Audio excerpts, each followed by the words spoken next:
Olá pessoas, sejam muito bem-vindas ao Sociologia Antes que Acabe. Eu sou o professor Thiago Sigo e hoje eu quero comentar com vocês uma notícia muito importante nesse final do mês de março.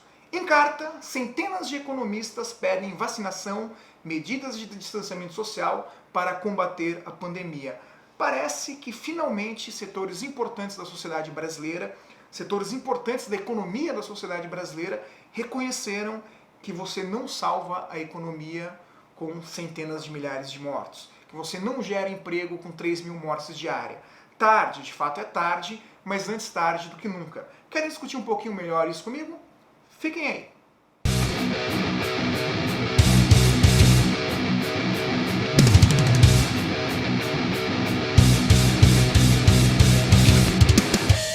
Para o Brasil ter chegado nessa situação crítica que a gente vive hoje, com 300 mil mortes, sistema de saúde em colapso, é óbvio que isso não veio do nada, é resultado da adoção de teses negacionistas por parte do governo federal, sim, mas também por parte de alguns setores da sociedade. Eu acho que duas teses negacionistas ganham destaque aqui.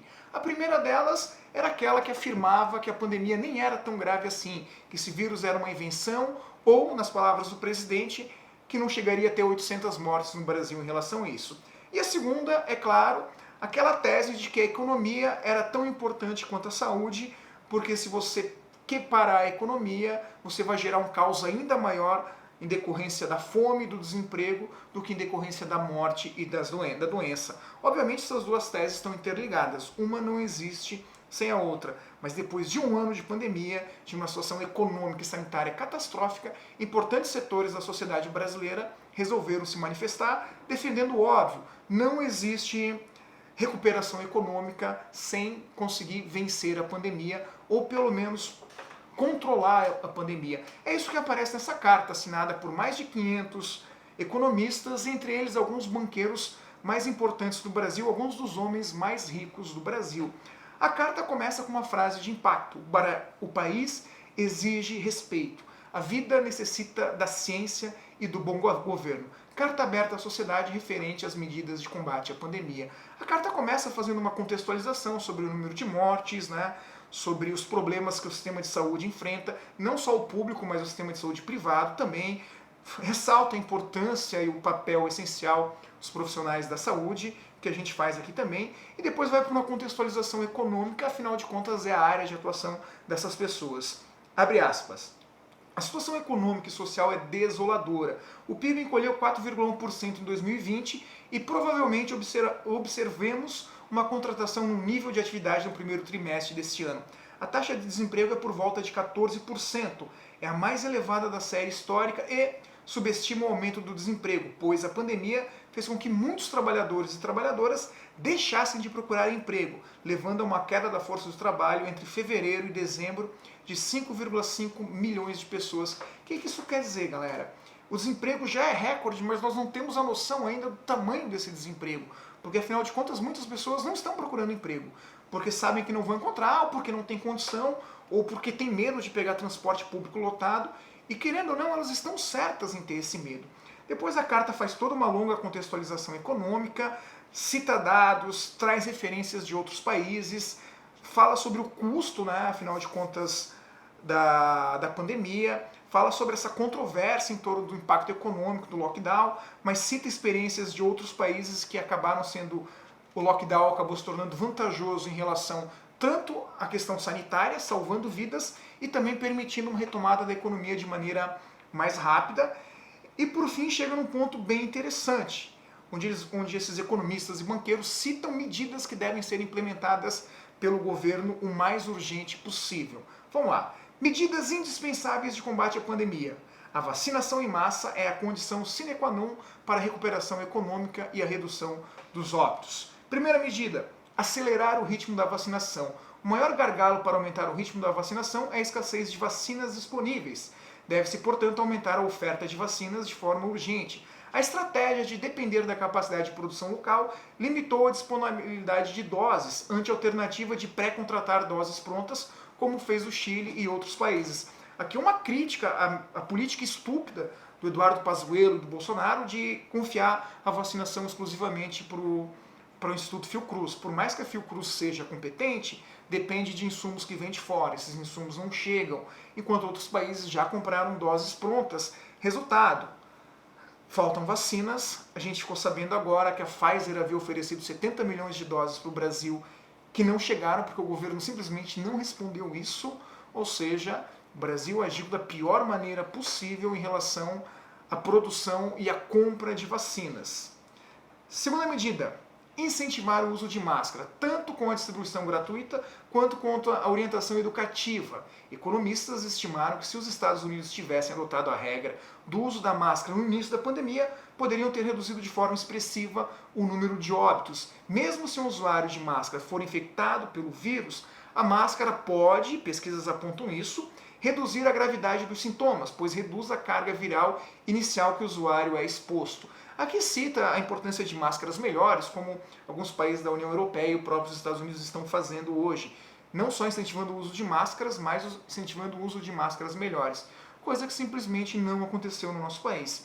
Nós vimos centenas de vezes o nosso presidente e membros do governo federal saindo às ruas sem máscaras, falando contra as máscaras, insinuando que as máscaras na verdade não protegiam nada, eram focinheiras ideológicas, essa é uma expressão utilizada por membros do governo. E querendo ou não, o presidente Bolsonaro teve mais de 50 milhões de votos. As pessoas que votaram nele, talvez votaram porque odiavam o PT, mas também acreditavam de certa forma no presidente. Logo, aquilo que o presidente fala ou faz tem impacto na sociedade. E nessa questão do uso das máscaras é visível. Nós ainda temos pessoas que se negam a utilizar máscara e nós ainda vemos nosso presidente e membros do governo saindo às ruas, promovendo aglomeração sem usar a máscara. Terceira medida super importante, implementar medidas de distanciamento social no âmbito local com a coordenação nacional. Galera, isso aqui tem uma coisa importante que esses escritores estão trazendo para a gente aqui, que vale a pena comentar. O termo distanciamento social abriga uma série de medidas distintas, que inclui a proibição de aglomerações em locais públicos, o estímulo ao trabalho à distância e o fechamento de estabelecimentos comerciais e esportivos, entre outros.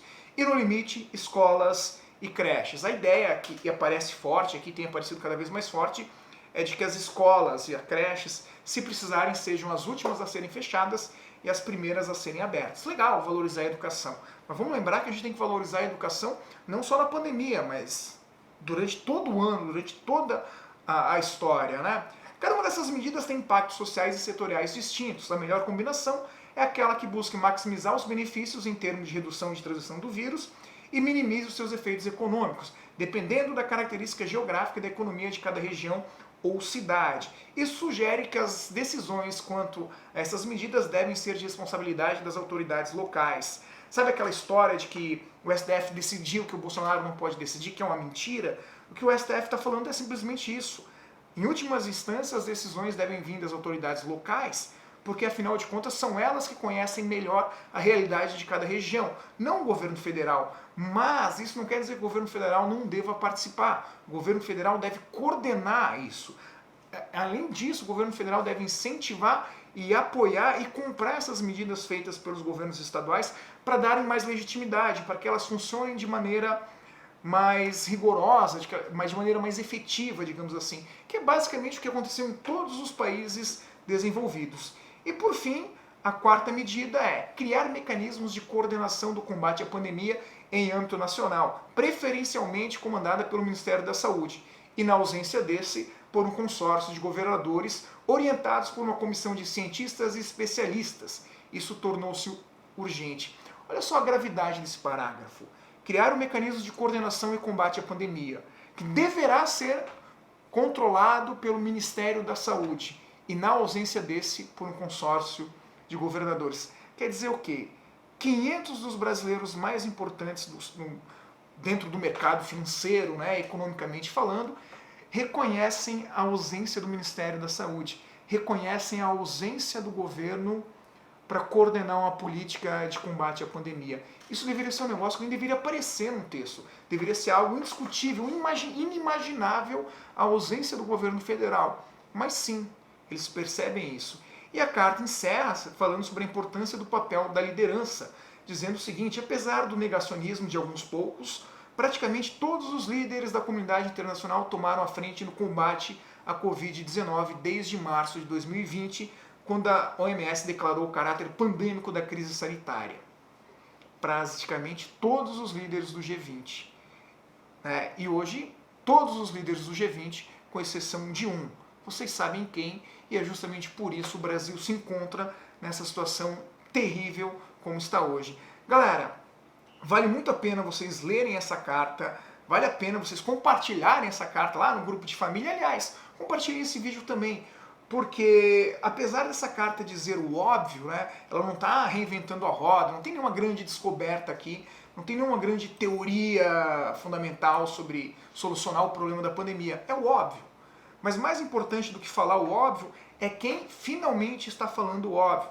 Pessoas com muito poder, poder financeiro, mas com poder também de influenciar as decisões de políticos e de setores inteiros da economia. Por isso, essa carta saiu tarde, mas antes tarde do que nunca, né? Espero muito que você tenha gostado desse vídeo. Se você gostou, deixa um like, deixa um comentário, compartilhe esse vídeo e, é claro, inscreva-se no canal. No mais, forte abraço a todos e valeu!